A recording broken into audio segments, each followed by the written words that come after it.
Hello, sisters. I'm Siddharth Sundarajan. In the video, இந்த வாரத்துக்கான celebrities தான் பார்க்க போறோம். So let's get to the video. Talk to me, numbers never lie, add it up, that's me.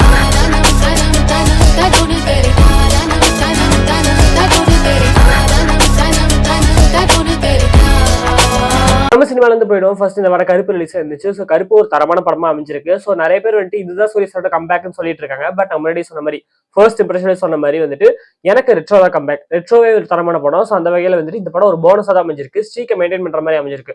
உண்மையிலேயே RJ Balaji வந்துட்டு தன்னுடைய ரேஞ்சை வந்துட்டு பயங்கரமா புஷ் பண்ணி பயங்கரமான படம் பண்ணியிருக்காரு. ஆக்டராகவும் சரி, டைரக்டராகவும் சரி.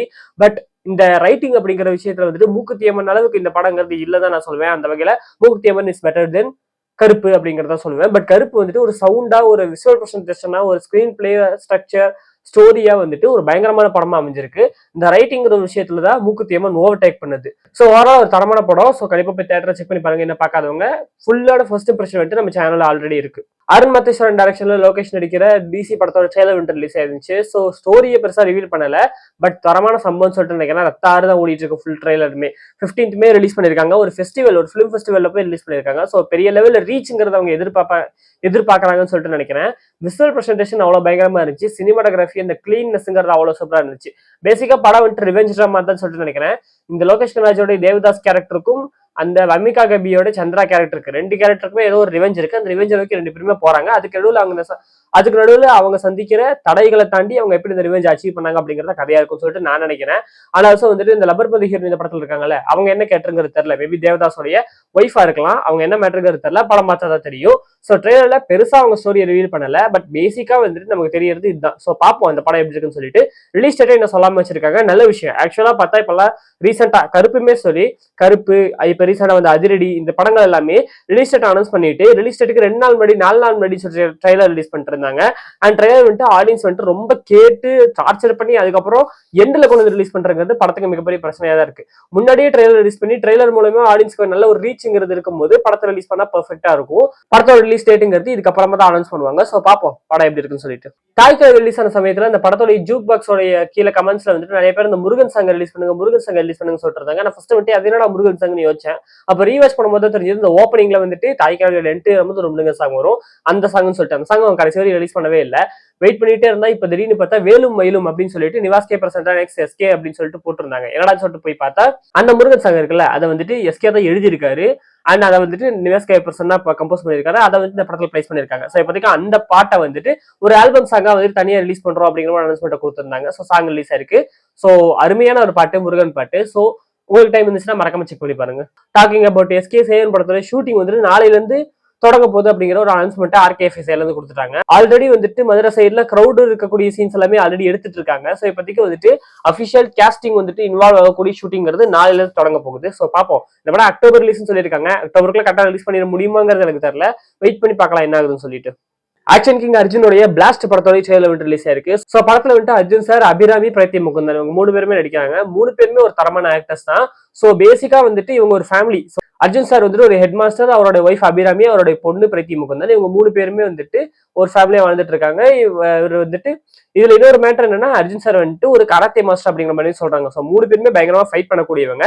இப்ப இந்த 3 பேரும் வந்துட்டு ஒரு பிரச்சனையில இன்வால்வ் ஆகுறாங்க. அந்த பிரச்சனையில வந்துட்டு இவங்க கொல்றதுக்கான ஆட்கள் வரும்போது இவங்க ஆல்ரெடி ஒரு பயங்கரமான ஃபைட்டர்ஸ் 3 பேருமே அப்படிங்கிறனால அந்த பிரச்சனையில இருந்து இவங்க எப்படி அந்த ஃபைட்டிங் ஸ்கில்ஸை வச்சு வெளியில வந்தாங்க அப்படிங்கறதா கதை. ஸோ பேசிக்கா ஒரு நல்ல ஐடியாவா இருக்கு. ஸோ படமா என்ன மாதிரி இருக்குங்கிறத தான் வெயிட் பண்ணி பார்க்கணும். ஐடியா நல்லா இருக்கு. ஸ்கிரீன் பிளே வந்து ஒழுங்கா பண்ணிட்டாங்க அப்படின்னா ஒரு தரமான படமா அமைஞ்சிரும். 28 இந்த மாசம் ரிலீஸ் ஆகுது. வெயிட் பண்ணி பார்ப்போம். அர்ஜுன் தாஸோடைய கான்சிட்டி படத்துல இருந்து அடுத்தடுத்து சாங்ஸ் ரிலீஸ் ஆன சமயத்துல இப்போதைக்கு ஷூட்டிங் முன்னெல்லாம் முடிச்சிட்டாங்க. ஸோ ரேப்னு சொல்லிட்டு வீடியோ போட்டு முடிச்சிட்டாங்க. இதுக்கப்புறம் போஸ்ட் ப்ரொடக்ஷன் முடிஞ்சு கூடிய சீக்கிரம் ரிலீஸ் ஆகிறதுக்கான வாய்ப்புகள் இருக்கு. பார்ப்போம் என்ன ஆகுதுன்னு சொல்லிட்டு. ஏஜிஎஸ் அவங்களுடைய அடுத்த படத்தோட அனௌன்ஸ்மெண்ட் கொடுத்திருந்தாங்க. சந்தானத்தை வச்சு தான் பண்ண போறோம்னு சொல்லிட்டு லவ் பைட்னு சொல்லிட்டு இப்போதைக்கு டைட்டில் வச்சு ப்ரோமோ வீடியோ ரிலீஸ் பண்ணிருக்காங்க.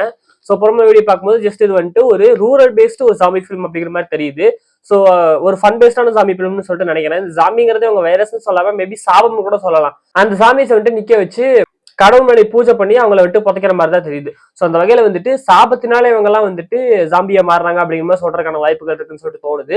பார்ப்போம் என்ன மாதிரி இருக்குன்னு சொல்லிட்டு. இப்போதைக்கு ப்ரோமோ வீடியோ மட்டும் தான் ரிலீஸ் ஆயிருக்கு. படம் வந்துச்சுன்னா பார்க்கலாம். ஷியான் 63ல வந்துட்டு இப்போதைக்கு ரியாஷிபோட கேஸ்ட் அனௌன்ஸ்மெண்ட்ங்கிறது வந்திருக்கு. ஃபீமேல் லீடுன்னு சொல்லிட்டு போட்டிருக்காங்க. ஸோ இவ்வளவு ஒரு யங்கான ஆக்ட்ரஸை வந்துட்டு ஃபீமேல் லீடா கேஸ்ட் பண்ணிருக்காங்க. ஸோ அப்ப கதையா என்ன இருக்கு அப்படிங்கிறது தெரியல. வெயிட் பண்ணி பார்ப்போம் என்ன மாதிரி இருக்குன்னு சொல்லிட்டு. டபுள் ஆக்குபென்சி படத்துல இருந்து தேர்ட் சிங்கிள் ரிலீஸ் பண்ணிட்டாங்க. உயிரேன்னு சொல்லிட்டு ஒரு ரொமான்டிக் சாங் பயங்கரமா இருக்கு, கேட்டு பாருங்க. மியூசியம் இருக்கு 2 உடைய தேர்ட் சிங்கிள்கான அனௌன்ஸ்மெண்ட்ங்கிறது வந்துருச்சு. ஸோ கோவிந்தம்மா அப்படிங்கிற ஒரு சாங் தான் ரிலீஸ் ஆக போகுது. ஒரு 90s காலேஜ் கானா அப்படிங்கிற மாதிரி சொல்லியிருக்காங்க. பார்ப்போம் இந்த சாங் எப்படி இருக்குன்னு சொல்லிட்டு. 21st வந்து ரிலீஸ் ஆகுது. இந்த படம் வந்துட்டு சம்மர் ரிலீஸும் போட்டாங்க. சம்மரே முடியும் போது இன்னும் வந்துட்டு ரிலீஸ் டேட்டுங்கிறது அனௌன்ஸ் ஆகல. பார்க்கலாம் எப்போ வருதுன்னு சொல்லிட்டு. அண்ட் ஃபைனலா கூஃபி செஸ் அப்படிங்கிற ஒருத்தர் வந்துட்டு நிறைய பேருக்கு தெரிஞ்சிருக்குன்னு சொல்லி நினைக்கிறேன். இன்டர்நெட்ல செஸ் வச்சு பயங்கரமா போனவர். அவருடைய ஷார்ட் ஃபிலிம் ஒன்று ரிலீஸ் ஆயிருக்கு. ஒரு 8 நாள் முன்னாடி வந்திருக்கு. நல்லா இருக்கு ஷார்ட் ஃபிலிம், அதனால தான் இந்த வீடியோல சொல்றேன். ஸோ அதை வந்துட்டு சர்வேஷ் அப்படிங்கிறவர் வந்துட்டு டைரக்ட் பண்ணியிருக்காரு. அண்ட் இந்த வீடியோ இந்த ஷார்ட் ஃபிலிம்ல தான் எனக்கு ஒரு விஷயம் தெரியும். கூஃபி செஸ்ஸோட உண்மையான பேருங்கிறது சுதர்ஷன் அப்படின்னு சொல்லிட்டு. ஸோ ஒரு செஸ்ல வந்துட்டு போராடி ஜெயிக்கணும்னு நினைக்கக்கூடிய ஒரு பையனுடைய கதை அப்படிங்கிற மாதிரி காமிச்சிருக்காங்க. பயங்கரமா இருந்துச்சு. ஒரு 8 நிமிஷம் short film. Story and screen பிளேங்கிறது ரொம்ப சிம்பிள் தான். பட் அந்த விஷுவல் பிரசன்டேஷன் தான் பயங்கரமா இருந்துச்சு. அந்த லைட்டிங், அந்த டிஐ ஒர்க், விஎஃப்எக்ஸ், எடிட்டிங்னு சொல்லிட்டு இந்த மேட்டர் எல்லாத்தையும் சூப்பரா பண்ணியிருந்தாங்க. தரமா இருந்துச்சு. முடிஞ்சா செக் பண்ணி பாருங்க இந்த ஷார்ட் ஃபிலிம். அப்படி நேஷனல் சினிமா பக்கம் போனோம் அப்படின்னா இந்த வாரம் அதிரடி படம் ரிலீஸ் இருந்துச்சு. ஸோ பேசில் ஜோசப், தாமஸ், வினீத் ஸ்ரீனிவாசனுடைய ஒரு தரமான சம்பவம். ஓரளவுக்கு சூப்பரான ஒரு படமாவே அமைஞ்சிருக்கு. பட் நம்ம பட் அந்த ஃபர்ஸ்ட் இம்ப்ரெஷன்ல சொன்ன மாதிரியே வந்துட்டு ஃபர்ஸ்ட் ரிலீஸ் பண்ண ப்ரோமோ வீடியோக்கும் படத்துக்கு சம்மந்தம் இல்லாத மாதிரி ஒரு படமா தான் வந்திருக்கு. பட் இருந்தாலும் ஒரு தரமான படமா அமைஞ்சிருக்கு. ஒரு நல்ல கருத்துமே சொல்லக்கூடிய ஒரு படமா அமைஞ்சிருக்கு. மறக்காம தியேட்டர்ஸ்ல போய் செக் பண்ணி பாருங்க. ஒரு தரமான படம். பிருத்விராஜோடைய கலீஃபா படத்தோடைய ரிலீஸ் டேட் அனௌன்ஸ்மெண்ட்ங்கிறது வந்துருச்சு. ஓணம்னு சொல்லிட்டு இருந்தாங்க. இப்போதைக்கு 20th ஆகஸ்ட் அப்படிங்கறத கன்ஃபார்ம் பண்ணிருக்காங்க. அண்ட் பெத்தி படத்தோடைய ரிலீஸ் டேட் வந்துட்டு 4th ஜூன் அப்படிங்கிற மாதிரியே கன்ஃபார்ம் பண்ணிருக்காங்க. அண்ட் மாலிவுட் டைம்ஸ் டேரக்டர் வந்துட்டு இப்போதைக்கு இன்டர்வியூஸ் கொடுக்க ஆரம்பிச்சிட்டாரு. ஸோ இவர் தான் உன்னி முகுந்தன் அசோசியேட்ஸோட டேரக்டருங்கிறது எனக்கு அப்பதான் தெரிஞ்சது. ஸோ அந்த படம் ஒரு தரமான படம். ஸோ அந்த வகையில இந்த படமுமே ஒரு தரமான படமா இருக்கும்னு சொல்லிட்டு நான் நினைக்கிறேன். அண்ட் இவர் வந்துட்டு ஒரு சக்சஸ் ரியாலஜி அப்படிங்கிற வந்துட்டு ஒரு சீக்கிரம் ஜான்ரை வந்துட்டு மெயின்டைன் பண்ணிட்டு இருக்கிறதா சொல்லியிருக்காரு. அதாவது சக்சஸ்ங்கிறது என்ன அப்படின்னு சொல்லிட்டு ஒரு 3 கதை வச்சிருக்காராமா. அதுல ஃபர்ஸ்ட் கதை தான் வந்துட்டு இந்த உன்னி முகுந்தன் அசோசியேட்ஸ். ஸோ அது வந்துட்டு ஒரு பிளாக்கான ஒரு கேரக்டர், ஒரு கெட்டன சக்சஸ் எப்படி பாக்குறான், அவனுடைய சக்சஸ்ங்கிறது என்னவா இருக்கு அப்படிங்கறத சொல்லக்கூடிய ஒரு கதையை அமைஞ்சிருக்கும். அண்ட் இப்ப மாலிவுட் டைம்ஸ் வந்துட்டு ஒரு நல்லவன், ஒரு குட் சோல், ஒரு பேஷனோட இருக்கிறவன் எப்படி வந்துட்டு சக்சஸா பாக்குறான், அவனுடைய வாழ்க்கை என்ன மாதிரி இருக்கு அப்படிங்கறத சொல்லக்கூடிய ஒரு படமா அமைஞ்சிருக்கு. அண்ட் இன்னொரு சக்சஸ் ஸ்டோரியுமே அவர்கிட்ட இருக்காமா. ஒரு சக்சஸ் ரியாலஜியாவே இதை பண்றதா சொல்லியிருக்காரு. இது ஒரு யூனிவர்ஸ் அந்த மாதிரிலாம் கிடையாது. அவருக்கு வந்துட்டு இந்த 3 கதையுமே ஒரே கான்செப்ட்ல இருந்து வந்ததுனால அது அப்படி சொல்றாரு. சோ இந்த படம் எப்படி இருக்குங்கிறத வெயிட் பண்ணி பார்க்கலாம். ஜூன் 5 ரிலீஸ் ஆகுது. அண்ட் அதுக்கப்புறம் அந்த 3வது படமே எப்படி இருக்குங்கிறத பார்க்கலாம். இந்த ஒண்ணுமுக்கு இந்த அசோசியேட்ஸ் ஒரு ரீவாட்ச் போட வேண்டிய நேரம் வந்துருச்சு. சோ பாத்திரலாம். அப்படியே இன்டர்நேஷனல் சினிமா கிட்ட போனோம் அப்படின்னா டேர்டெவில் சீரிஸ் ஃபைனலா கம்ப்ளீட் ஆயிடுச்சு. ஸோ டேர்டெவில் சீரிஸோட எண்ட்ல ஒரு விஷயத்த சொல்லி அங்க இருந்து ஒரு லீடுங்கிறத வச்சிருக்காங்க ஸ்பைடர்மேன் பிராண்ட் நியூ டேவுக்கு. ஆனால் so Punisher the one last kill அப்படின்னு சொல்லிட்டு ஒரு ஷார்ட் ஃபிலிம், ஒரு ஸ்பெஷல் பிரசன்டேஷன் ரிலீஸ் ஆயிருக்கு. அதுவுமே ஸ்பைடர்மேனுக்கு லீடாக போகுது. ஸோ இப்போதைக்கு வந்துட்டு இந்த டேர்டெவில் சீரிஸோட எண்ட் அப்படிங்கிறது எங்க முடிஞ்சிருக்கு அப்படின்னா டேர்டெவில் இப்போதைக்கு ஜெயில இருக்கிற மாதிரி முடிஞ்சிருக்கு. ஸோ ஜெயில இருக்காரு அப்படிங்கும்போது ஆல்ரெடி இந்த ஸ்பைடர்மேன் பிராண்ட் நியூ ட்ரெய்லர்லேயே பார்த்தோம் அப்படின்னா ஜெயில சீக்வன்ஸ்ங்கிறது வர மாதிரி தெரியும். தி ஹேண்ட் அப்படிங்கிற டீம் கூட ஸ்பைடர்மேன் ஃபைட் பண்ற மாதிரி. ஸோ மேபி இந்த 2 இடமே ஒரே இடமா இருந்து டேர்டெவில் வந்துட்டு இப்போதைக்கு ஸ்பைடர்மேனுக்கு ஹெல்ப் பண்றதுக்கான வர மாதிரி இருக்கலாம். ஆர் அட்லீஸ்ட் வந்துட்டு அப்படி இல்லைன்னா ஸ்பைடர்மேன் ஏதோ ஒரு வேலைக்காக வந்துட்டு டேர்டெவில் மீட் பண்றதுக்காக வந்திருக்கலாம். ஸோ அங்கதான் ஃபைட் நடக்கிற மாதிரி இருக்கும்னு சொல்லிட்டு நான் நினைக்கிறேன். அண்ட் அங்க இருந்து சீசன் 3க்கான, அதாவது டேர்டெவில் சீசன் 3க்கான லீடுங்கிறது இருக்குன்னு சொல்லிட்டு நான் நினைக்கிறேன். ஸோ வெயிட் பண்ணி பார்ப்போம் அது என்ன மேட்டர்னு சொல்லிட்டு. அண்ட் இந்த பனிஷர் தி ஒன் லாஸ்ட் கில்ல பொறுத்தவரையும் வந்துட்டு அதே அச்சித்த வச்சு அதே பனிஷரோட கதையை திரும்பவும் ஃபர்ஸ்ட்னு சொல்லி வச்சிருக்காங்க.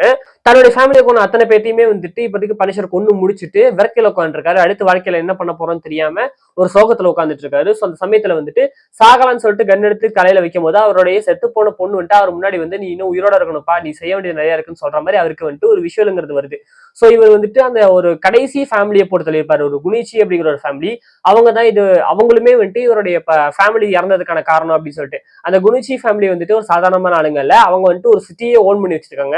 அந்த சிட்டி அவங்களுக்கு கீழே கண்ட்ரோல்ல இருந்திருக்கு. இப்போதைக்கு இந்த குனிச்சி ஃபேமிலிக்கு முக்கியமான ஆளுகள் இறந்ததுக்கு அப்புறமா அங்க வந்துட்டு சட்டங்கிறது வந்துட்டு அப்படியே உடஞ்சு எல்லாருமே ஒருத்தர் அடிச்சு போட்டு அந்த மாதிரி ரவுடிசம்ங்கிறது பயங்கரமா பீக்ல போய்கிட்டு இருக்கு. ஸோ அந்த சமயத்துல வந்துட்டு இந்த மாகுனிச்சி அப்படிங்கிற ஒரு பொண்ணு, ஒரு லேடி வந்துட்டு அந்த ஃபேமிலியில மிச்சம் இருக்கிற ஒரு லேடி, அவங்கதான் ஒரு ராஜமாதா மாதிரி இந்த ஃபேமிலிக்கு. அந்த ஃபேமிலியில இருக்கிறவங்க அவங்க வந்துட்டு பனிஷரை மீட் பண்ணி நீ வந்துட்டு என் ஃபேமிலி இருக்கிற அத்தனை பேருமே அடிச்சுட்ட, ஒன்னு அடிக்க போறேன் அப்படின்னு சொல்லிட்டு அவர் மேல ஒரு பவுண்டி செட் பண்ணி உன்னை கொள்றதுக்கு ஏகப்பட்ட பேர் வருவாங்க, முடிஞ்சா தப்பிக்கன்னு சொல்லிடுவாங்க.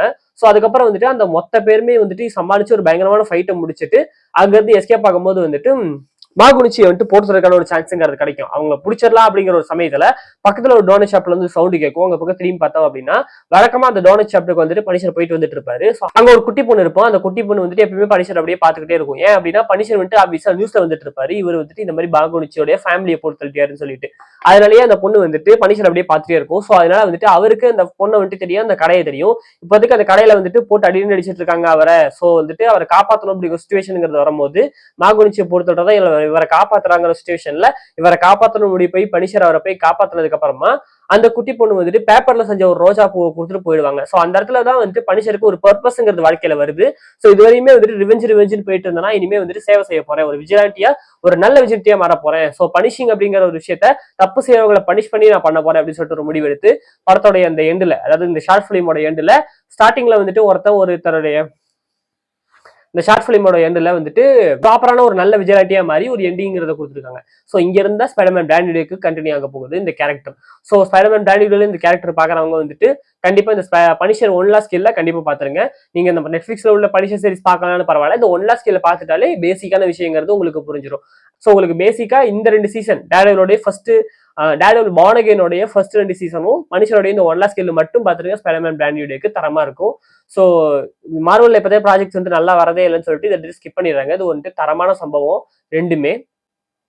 ஸோ இந்த வகையில் இது ரெண்டுத்தையுமே வந்துட்டு ஸ்பைடர்மேனுக்கு லீட் ஆகுது. அண்ட் ஸ்பைடர்மேன் சைட்ல வந்துட்டு ஒரு சின்ன பிடிஎஸ் வந்துட்டு ஒரு சின்ன பிடிஎஸ் வீடியோ வந்துட்டு ரிலீஸ் பண்ணிருக்காங்க. ஸோ அதுல இந்த ஒரு ஷார்ட்டை பாத்தீங்க அப்படின்னா ஸ்வெட்டர் போட்டு ஸ்பைடர்மேன் பார்க்குற மாதிரி தெரியுதுல, இது வந்துட்டு ஒரு ஆண்ட்ரூ கேர்ஃபில் ஸ்பைடர்மேனுக்கான ஒரு ரெஃபரன்ஸ் தான். ஸோ அமேசிங் ஸ்பைடர்மேன் 2ல வந்துட்டு இதே மாதிரி மழையில நினைச்சிட்டு இதே மாதிரி இந்த கிறிஸ்மஸ் டைம்ல வந்துட்டு கோல்டு பிடிச்சிட்டு ஸ்பைடர்மேன் இந்த ஸ்வெட்டர்லாம் போட்டுட்டு கடைக்கு வந்து மருந்து வாங்கிட்டு இருப்பாரு. ஸோ ஒரு ரெஃபரன்ஸா தான் வச்சிருக்காங்க. இது மேபி படத்தோட ஸ்டார்டிங்ல வரலாம் அப்படின்னு சொல்லிட்டு நினைக்கிறேன். அந்த சூட்டை பார்த்தா அப்படிதான் தெரியுது, அந்த நோய் ஹோமோட எண்ட்ல வந்த சூட்டு. ஸோ படத்தோட ஸ்டார்டிங்ல ஒரு 4 years டைம் ஜம்ப்ங்கிற இந்த படத்துல இருக்க போகுது அப்படிங்கிற மாதிரி கன்ஃபார்ம் பண்ணிருக்காங்க இல்லையா. அந்த 4 years டைம் ஜம்ப்ங்கிறது ஒரு மாண்டேஜா பிளே ஆகிற மாதிரியுமே சொல்றாங்க. அந்த மாண்டேஜ்ல இந்த ஷாட்டுமே பிளே ஆகும் அப்படின்னு சொல்லிட்டு நான் நினைக்கிறேன். ஸோ வெயிட் பண்ணி பார்ப்போம் அந்த படம் எப்படி இருக்குன்னு சொல்லிட்டு. ஸோ இந்த வார்த்தைக்கான எல்லா அடிஷனும் முடிஞ்சது. ஸோ வேற ஏதாவது ஒரு அப்டேட்ஸ் மிஸ் பண்ணியிருந்தாலும் நான் தப்பா சொல்லியிருந்தாலும் அதை மறக்காம கீழே கமெண்ட் பண்ணுங்க. ஸோ உங்களோட அடுத்த மெசேஜ் வீடியோ இருந்து பார்க்குறேன். அது வரைக்கும் பை ஃப்ரெண்ட்ஸ். போயிட்டு வரேன். சரிங்க.